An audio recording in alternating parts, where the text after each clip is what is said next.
சட்டம் ஒழுங்கு பொறுப்பு டிஜிபியாக வெங்கட்ராமன் பதவியேற்றுக் கொண்டார். இதுகுறித்த மேலும் விவரங்களை தருகிறார் எமது செய்தியாளர் ராஜகுமரன். ராஜகுமரன், இது பற்றிய மேலும் விவரங்கள். புதிய டிஜிபியாக தற்பொழுது வெங்கட்ராமன் பொறுப்பேற்றுக் கொண்டிருக்கின்றார். காவல்துறையில் ஏற்கனவே லஞ்ச ஒழிப்புத்துறை, சிபிசிஐடி, சைபர் குற்றப்பிரிவு என்று பல்வேறு பிரிவுகளில் திறம்பட பணியாற்றியிருந்தவர். அதன் அடிப்படையில் தான் அவருக்கு தற்பொழுது இந்த பொறுப்பு டிஜிபியாக பதவி வழங்கப்பட்டிருக்கின்றது. ஏற்கனவே டிஜிபியாக பொறுப்பு வகித்து வந்த சங்கர்ஜிவால் அவர்கள் அந்த சம்பிரதாய முறைப்படி தன்னிடம் இருக்கக்கூடிய பொறுப்புகளை புதிய டிஜிபியிடம் ஒப்படைக்கக்கூடிய விதமாக கையெழுத்திடக்கூடிய அந்த காட்சிகளை பார்க்கின்றோம்.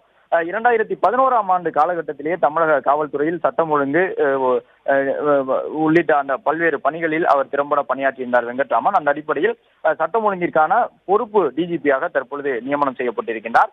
கடந்த ஆண்டிலே டிசம்பர் மாதத்தில் டிஜிபியாக பதவி உயர்வு பெற்றிருந்தார் வெங்கட்ராமன். தற்பொழுது சட்டம் ஒழுங்கிற்கான அந்த டிஜிபி என்கின்ற ஒரு பதவியை அவர் பெற்றிருக்கின்றார். நிர்வாக பிரிவிலே பணியாற்றி வந்தார் டிஜிபி என்கின்ற நிலையில். இந்த நிலையில் தற்பொழுது சட்டம் ஒழுங்கினுடைய டிஜிபியாக தமிழக காவல்துறையின் தலைமை இயக்குநர் பணியையும் வெங்கட்ராமன் கவனிக்க இருக்கின்றார்.